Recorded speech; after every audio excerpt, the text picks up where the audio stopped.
Assalamualaikum warahmatullahi wabarakatuh. Halo semua, nama saya Muhammad Rafif Nirwawan dengan NIM J04 14 22 1092 dari kelas CP2, kelompok 4 akuntansi pemerintah. Perkenalkan, nama saya Alinggara Nugroho dengan NIM J0414211073 kelas CP2 kelompok 4. Perkenalkan, saya Syifa Nur Saukiah dengan NIM J04 14 22 1082.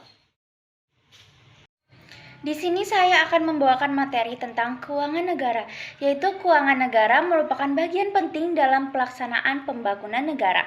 Sistem pengelolaan keuangan negara melibatkan banyak pihak untuk menghindari penyimpangan, dan keuangan negara sangat berkaitan dengan kesejahteraan masyarakat dan juga nasib masa depan sebuah negara.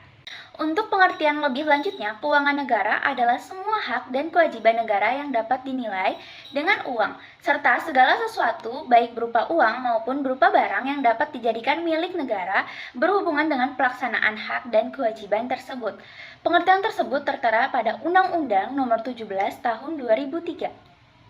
Lalu ada bidang pengelolaan keuangan negara. Berdasarkan pengertian keuangan negara dengan pendekatan objek dapat dinilai dengan uang diperluas cakupannya, yaitu termasuk kebijakan dan kegiatan dalam bidang fiskal, moneter, dan pengelolaan kekayaan negara yang dipisahkan. Untuk subbidang pengelolaan fiskal meliputi fiskal dan kerangka ekonomi makro, penganggaran, administrasi perpajakan, perbendaharaan, dan lain-lain. Dan untuk subbidang pengelolaan moneter yaitu keuangan negara, subbidang pengelolaan moneter berkaitan dengan kebijakan dan pelaksanaan kegiatan sektor perbankan lalu lintas moneter yang baik.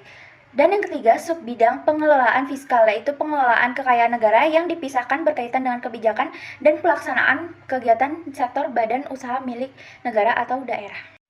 Selanjutnya ada tujuan pengelolaan keuangan negara. Yang pertama, menjaga kestabilan ekonomi. Yang kedua, membantu pertumbuhan perekonomian. Yang ketiga, mendorong kenaikan retribusi pendapatan pemerintah. Dan yang terakhir, realokasi sumber-sumber ekonomi. Oke, selanjutnya adalah kekuasaan pengelolaan keuangan negara. Berdasarkan Undang-Undang Nomor 17 Tahun 2003 tentang keuangan negara, Presiden adalah pemegang kekuasaan umum pengelolaan keuangan negara sebagai bagian dari kekuasaan pemerintahan. Di mana di sini peran Kementerian Keuangan itu adalah sebagai CFO atau Chief Financial Officer yang berwenang dan bertanggung jawab atas pengelolaan aset dan kewajiban negara secara nasional. Di mana setiap menteri atau pimpinan lembaga itu sebagai COO atau Chief Operational Officer, di mana berwenang dan bertanggung jawab atas pelaksanaan kegiatan pemerintahan sesuai dengan subbidang dan fungsinya masing-masing. Dan gubernur, wali kota, bupati itu selaku kepala pemerintahan daerah, di mana bertugas untuk mengelola keuangan daerah dan mewakili daerahnya itu dalam hal kepemilikan kekayaan daerah yang dipisahkan. Oke, selanjutnya adalah asas dan pengelolaan keuangan negara. Berdasarkan UU Nomor 17 Tahun 2003 tentang keuangan negara, ada beberapa asas dan pengelolaan keuangan negara. Yang pertama itu ada asas tahunan, berarti anggaran itu dibuat secara tahunan. Yang kedua itu ada asas universalitas, yang berarti ada batasan bahwa tidak diperkenankannya pencampuran antara penerimaan dan pengeluaran negara. Terus yang ketiga itu ada asas kesatuan. Yang keempat itu ada asas spesialitas. Yang kelima itu ada asas akuntabilitas. Ini berarti berorientasi pada hasil. Jadi setiap user atau pengguna anggaran itu wajib mempertanggungjawabkan atas pelaksanaan kegiatan berhasil atau tidak. Terus yang selanjutnya itu ada asas profesionalitas, yang berarti itu tenaga pengelola keuangan negara itu harus yang ahli atau profesional dalam bidangnya. Terus yang selanjutnya itu ada asas proporsionalitas. Selanjutnya itu ada asas keterbukaan. Nah, asas keterbukaan ini bahwa penetapan, penghitungan, pengawasan APBN atau anggaran itu harus dilaksanakan secara terbuka dan diketahui oleh publik. Terus yang selanjutnya itu ada asas pemeriksa keuangan oleh lembaga badan pemeriksa yang mandiri dan bebas. Oke, selanjutnya adalah prinsip pengelolaan keuangan negara. Menurut Bastian tahun 2021 dan melansir dari website dpr.go.id, setidaknya harus terdapat 4 prinsip dalam pengelolaan keuangan negara. Yang pertama adalah akuntabilitas berdasarkan hasil atau kinerja. Ini sebagai perwujudan kewajiban suatu organisasi publik dalam mempertanggungjawabkan pelaksanaan misi organisasi dalam mencapai sasaran atau tujuan yang telah ditetapkan melalui alat pertanggungjawaban secara periodik. Yang kedua, itu ada keterbukaan setiap transaksi, di mana masyarakat itu tidak hanya melihat atau mengakses kebijakan, tetapi juga ikut dalam perumusan suatu kebijakan tersebut. Yang ketiga itu ada pemberdayaan manajer profesional, yang dimana manajer profesional itu sangat diharapkan bagi organisasi karena akan berdampak bagi kemajuan suatu organisasi tersebut. Dan yang keempat itu adanya lembaga pemeriksa eksternal yang kuat, profesional, dan mandiri, di mana ini sebagai konsultan dalam memberikan atau memberikan pendapat suatu pengelolaan anggaran yang baik. Selanjutnya adalah pengertian APBN. Pengertian APBN dijabarkan dalam Undang-Undang Nomor 17 Tahun 2003 tentang Keuangan Negara. Yang dimaksud dengan APBN antara lain sebagai berikut. APBN merupakan rencana keuangan tahunan pemerintahan yang disetujui oleh DPR. Ini terdapat pada pasal 1 angka 7. Yang kedua terdiri atas anggaran pendapatan dan juga anggaran belanja dan pembiayaan yang terdapat pada pasal 11 ayat 2. Dan meliputi masa 1 tahun yang dimulai dari 1 Januari hingga 31 Desember yang terdapat pada pasal 4, ditetapkan tiap tahun dengan undang-undang yang terdapat pada pasal 11 ayat 1, serta mempunyai fungsi otorisasi, perencanaan pengawasan, alokasi distribusi, dan stabilisasi yang terdapat pada pasal 3 ayat 4. Baik, yang pertama ada tujuan dan fungsi APBN. Tujuan APBN memiliki tujuan untuk mengatur keuangan negara, baik dalam hal pemasukan maupun pengeluaran, dengan fokus pada penggunaan yang tepat. Yang jelas, tujuan dari APBN adalah sebagai dasar keuangan sebuah negara atau dasar keputusan sebuah negara untuk melakukan pembelian ataupun menaksir pendapatan dari sumber-sumber yang sudah ada. Selain itu, ada juga fungsi dari APBN adalah fungsi otorisasi, fungsi alokasi, fungsi perencanaan, fungsi distribusi, fungsi pengawasan, dan juga fungsi stabilisasi, yang dimana fungsi-fungsi tersebut digunakan untuk mengontrol dan juga menilai APBN yang sudah berjalan. Selanjutnya ada asas penyusunan APBN.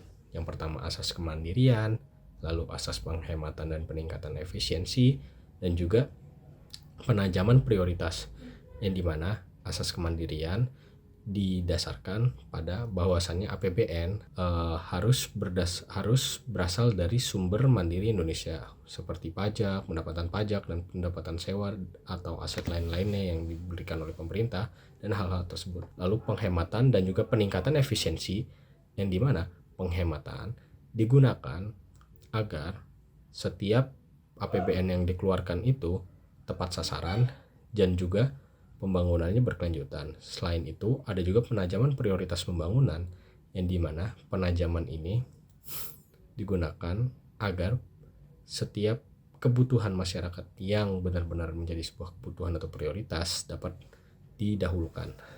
Selanjutnya, ada prinsip penyusunan APBN. Dari yang pertama adalah berdasarkan aspek pendapatan, yaitu intensifikasi anggaran dalam hal jumlah dan kecepatan penyetoran. Lalu ada intensifikasi penagihan dan pemungutan piutang negara. Lalu ada penuntutan ganti rugi atas kerugian yang diderita oleh negara dari denda-denda yang sudah dijadikan. Intinya, prinsip penyusunan dari aspek pendapatan dipakai agar negara dapat memaksimalkan pendapatan dari sumber-sumber yang ada. Selanjutnya dari aspek pengeluaran, yang pertama itu adalah hemat, tidak mewah, efisien, dan sesuai dengan kebutuhan teknis yang disyaratkan, lalu terarah, terkendali, dan sesuai dengan rencana atau program kegiatan, lalu semaksimal mungkin menggunakan hasil produksi dalam negeri dengan memperhatikan kemampuan dan potensi nasional. Yang dimana aspek pengeluaran ini yang jelas harus tepat sasaran dan juga tidak berlebihan dalam hal pengeluarannya. Landasan hukum APBN ada dalam Pasal 23 ayat 1 Undang-Undang Republik Indonesia tahun 1945 dan juga UU nomor 17 tahun 2003. Selanjutnya ada siklus APBN. Dalam hal ini ada 3 lembaga yang terkait. Pertama, ada 3 titik yang terkait. Yang pertama Presiden, kedua DPR, dan ketiga Menteri-Menteri. Yang pertama, perencanaan dan penganggaran tersebut diajukan oleh Presiden bersama para Menteri dalam hal pembeliannya. Lalu penetapan dan persetujuan APBN ini diberikan kepada DPR agar dilakukan penilaian layak tidaknya APBN untuk dijadikan APBN pada tahun yang diinginkan. Selanjutnya, jika APBN memang tidak disetujui, maka akan melihat pada APBN tahun sebelumnya atau mengacu pada APBN tahun sebelumnya. Jika disetujui, maka pelaksanaan APBN harus dilaksanakan dan dijadikan sebagai undang-undang.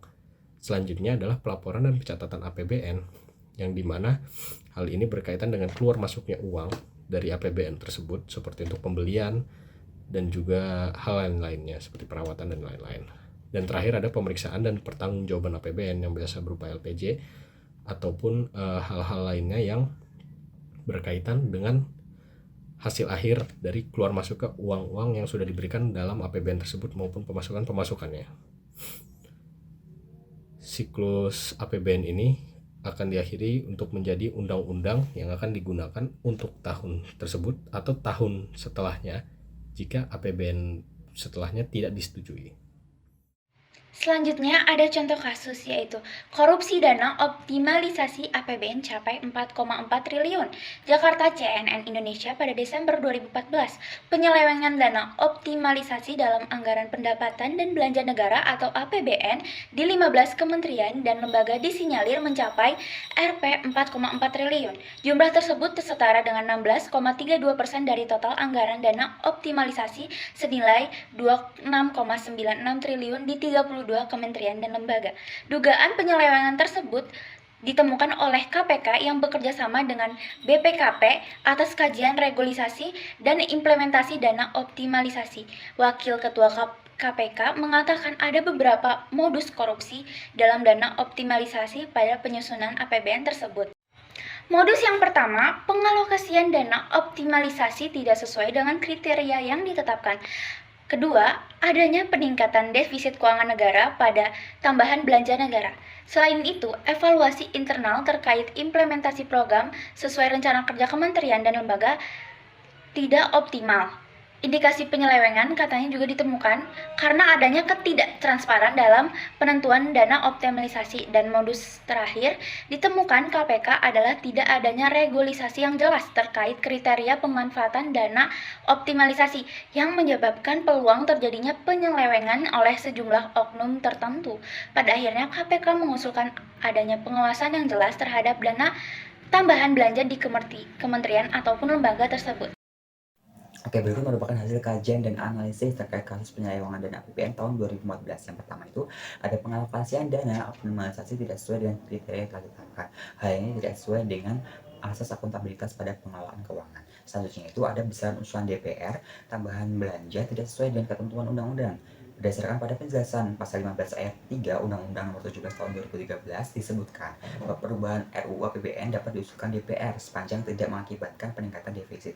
Namun pada kenyataannya terjadi peningkatan defisit dari 154,2 triliun di era APBN tahun 2014 menjadi 175,35 triliun di RUU APBN tahun 2014. Selanjutnya itu adalah rencana kerja pemerintah. Hasil pembahasan dengan DPR tidak ditetapkan kembali. Nah, hal ini tidak sesuai dengan prinsip penyusunan APBN, yaitu dari aspek pengeluaran negara, yaitu karena dalam prinsip tersebut itu mengharuskan tindakan atas pengeluaran terarah dan terkendali sesuai dengan rencana, program, atau kegiatan. Selanjutnya itu ada yang keempat, BPKP menemukan evaluasi internal terkait implementasi program sesuai rencana kerja kementerian dan lembaga serta RKP tidak optimal. Nah, ini tidak sesuai dengan asas yaitu penyusunan APBN, di mana asas APBN itu harus ada penghematan dan juga atau peningkatan efisiensi dan produktivitas. Selanjutnya itu ada yang kelima, mekanisme dan kriteria pembagian alokasi besaran dana optimalisasi pada masing-masing kementerian atau lembaga itu tidak transparan. Nah, itu mengakibatkan ambigu dan tidak sesuai dengan prinsip atau asas pada pengelolaan keuangan, yaitu asas keterbukaan dalam setiap transaksi. Berdasarkan hasil kajian dan analisis terkait kasus penyelewengan dengan APBN tahun 2014 dapat dilakukan pemecahan masalah sebagai berikut. Yang pertama itu adalah penyempurnaan mekanisme terkait pembahasan antara kementerian dan juga DPR sesuai dengan prinsip pengelolaan keuangan negara berdasarkan UU Nomor 17 Tahun 2003. Selanjutnya adalah penguatan regulasi terkait pengalokasian dan penggunaan dana optimalisasi supaya tidak terjadi perubahan secara terus-menerus dan menyangkutkan ambiguitas. Terus yang selanjutnya adalah pengentuan defisit atas usulan perubahan APBN oleh DPR, karena ini sesuai dengan asas penyusunan APBN, yaitu penghematan atau peningkatan efisiensi dan produktivitas. Dan yang terakhir itu ada peningkatkan transparansi kepada publik. Ini sesuai dengan prinsip dalam pengelolaan keuangan, yaitu keterbukaan dalam setiap transaksi. Masuk ke bagian terakhir, yaitu kesimpulan. Keuangan negara merupakan hal yang bisa dinilai dengan uang. Semua yang dimiliki negara seperti aset diharapkan dapat menjalankan good governance dalam penyelenggaraan negaranya. Pengelolaan keuangan negara perlu diselenggarakan secara profesional, terbuka, bertanggung jawab. Prinsip, asas dalam pengelolaan keuangan harus diterapkan juga supaya tidak terjadi penyelewengan dana seperti kasus yang sudah kita bahas di atas. yang mengakibatkan kerugian pada negara. Lalu, saran untuk keuangan negara, perlunya kajian lebih lanjut terkait proses penganggaran yang transparan, akuntabel, dan pembenahan sistem informasi perencanaan dan juga penganggaran. Selanjutnya, penyempurnaan mekanisme dan penyelenggaraan Musrembang sebagai forum pengendalian keputusan akhir dan prioritas program. Jadi intinya, setiap program atau dalam hal ini APBN harus bisa lebih profesional lagi dan juga lebih terbuka lagi terhadap masyarakat agar hal-hal yang kita keluarkan seperti pajak untuk pengisian APBN tidak menjadi sia-sia ataupun dimanfaatkan untuk kepentingan pribadi. Sekian dari kelompok 4, terima kasih dan wassalamualaikum warahmatullahi wabarakatuh.